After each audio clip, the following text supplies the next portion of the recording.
Assalamualaikum warahmatullahi wabarakatuh. Perkenalkan, nama saya Denda Anggara, NPM C1C0220003.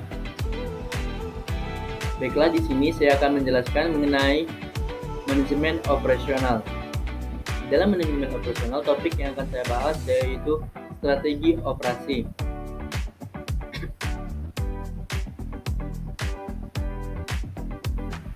Pengertian manajemen operasional adalah suatu usaha pengelola secara maksimal penggunaan semua faktor produksi dalam proses transformasi, baik itu tenaga kerja ataupun mesin, untuk menjadi berbagai macam produk, barang, atau jasa.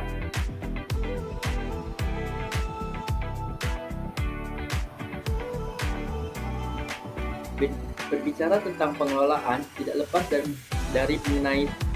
tentang strategi.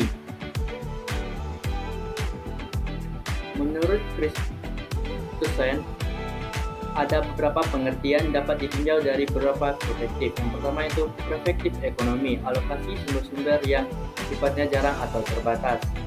Yang kedua, perspektif perusahaan, yaitu strategi merupakan suatu kesatuan rencana perusahaan yang komprehensif dan terpadu yang diperlukan untuk mencapai tujuan perusahaan.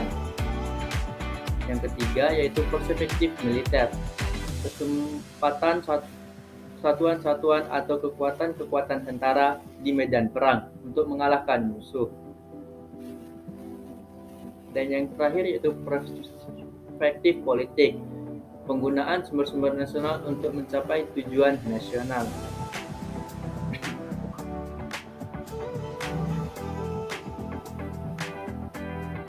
Strategi operasional merupakan fungsi operasional yang menentukan arah dalam pengambilan sebuah keputusan yang terintegrasi bersama strategi bisnis. Fungsinya operasional memproduksi barang atau jasa yang memberikan kontribusi sangat besar terhadap tujuan organisasi. Hasilnya dapat diukur dengan jelas, baik berdasarkan produk ataupun jasa yang dihasilkan, proses teknologi yang digunakan, ataupun tujuan yang ingin dicapai. Strategi operasional menciptakan pola-pola pengambilan sebuah keputusan operasional secara konsisten. Strategi operasional menurut para ahli.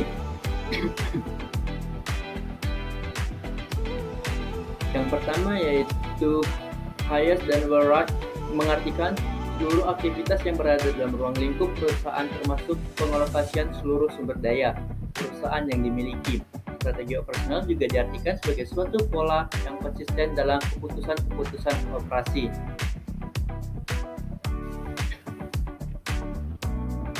Yang kedua yaitu menurut Anderson dan kawan-kawannya, strategi operasional adalah visi jangka panjang yang terdiri dari misi, tujuan, atau sasaran, kebijakan, serta insentif kompetitif dari suatu perusahaan.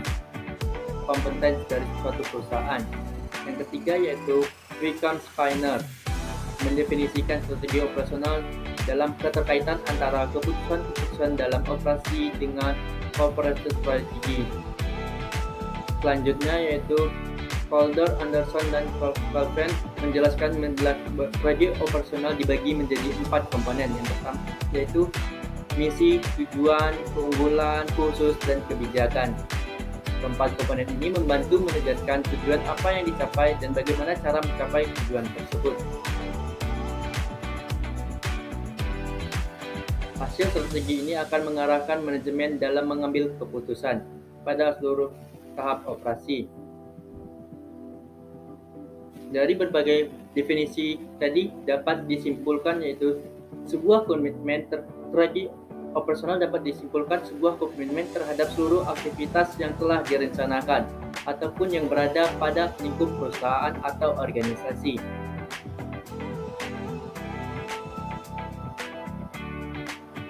Dengan demikian, maka strategi operasi adalah merupakan aktivitas yang dijalankan oleh manajemen dengan memaksimalkan sebaik mungkin semua sumber daya yang dimiliki oleh perusahaan. Selanjutnya, indikator strategi operasional. Yang pertama yaitu komitmen terhadap aktivitas yang ada pada lingkup perusahaan. Yang kedua yaitu keadaan perusahaan yang ada saat ini dan yang masih direncanakan. Yang ketiga, proses transformasi aktivitas organisasi dapat menjadikan masukan sebagai nilai tambah. Yang keempat yaitu deskriptif kompetitif, kemampuan spesifik perusahaan dan memberikan nilai tambah. Berikut ini ditampilkan hubungan antara strategi perusahaan dengan strategi produksi yang dikutip dari Gaither di tahun 1994.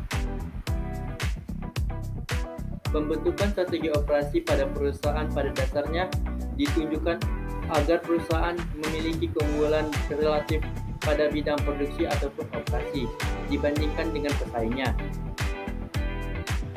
yang masih sejalan dengan strategi perusahaan secara umum dalam mencapai visi dan misi perusahaan atau organisasi. Selanjutnya, kontribusi manajemen operasi pada strategi. Michael Porter menegaskan bahwa perusahaan mencapai misinya dengan 3 cara. Yang pertama yaitu diferensiasi, kepemimpinan biaya, dan respon yang cepat. Dengan kata lain, konsumen atau pelanggan akan menginginkan produk ataupun jasa yang telah dihasilkan oleh perusahaan.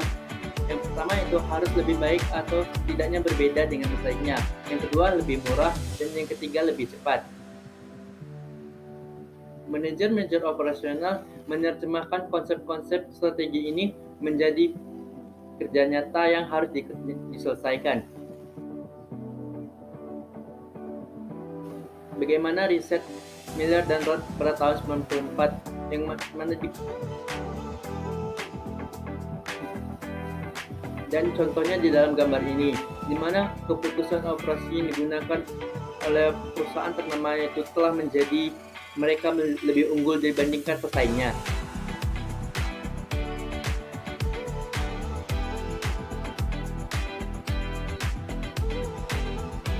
Seperti yang telah ditampilkan pada slide ini, terdapat beberapa contoh-contoh sukses dari pengambilan keputusan mengenai strategi yang digunakan.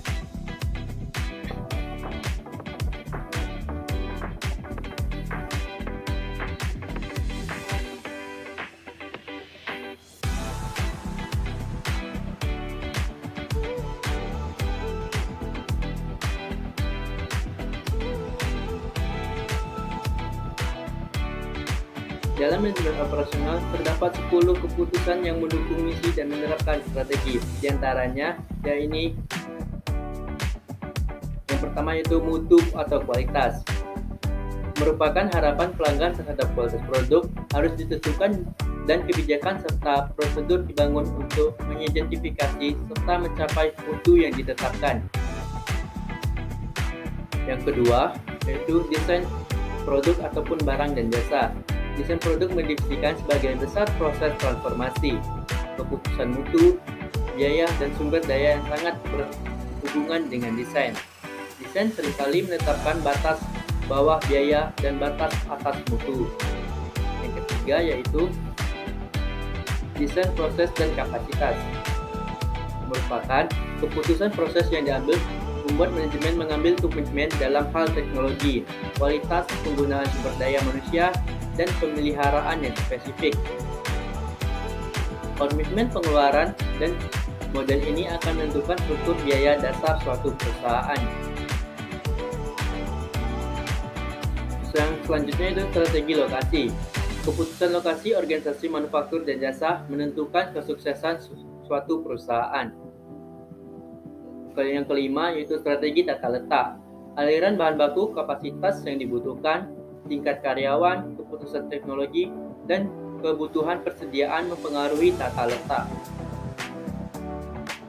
Yang keenam yaitu sumber daya manusia dan perencanaan pekerja. Manusia merupakan bagian yang integral dan mahal dari seluruh rencana tentang sistem. Karenanya, kualitas lingkungan kerja diberikan, bakat dan keahlian yang dibutuhkan, dan upah yang harus ditentukan. Yang ketujuh itu manajemen rantai pasokan. Keputusan ini menjelaskan apa yang harus dibuat dan apa yang harus dibeli oleh perusahaan. Yang kedelapan yaitu persediaan. Perencanaan kebutuhan bahan baku.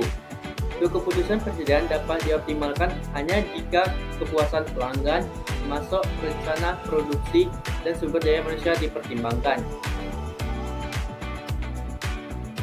Yang kesembilan yaitu penjadwalan, baik jadwal jangka tengah ataupun jangka pendek. Jadwal produksi yang dapat dikerjakan dan efisien harus dikembangkan. Permintaan terhadap sumber daya manusia dan fleksibilitas harus ditentukan serta dikendalikan.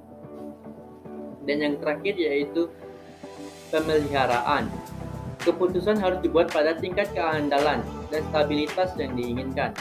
Rencana untuk implementasi dan pengawasan sistem pemeliharaan sangatlah penting.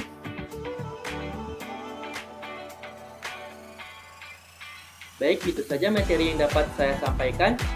Apabila ada kesalahan ataupun kekurangan dalam menyampaikan materi, saya minta maaf. Saya akhiri, wabillahi taufiq wal hidayah. Assalamualaikum warahmatullahi wabarakatuh.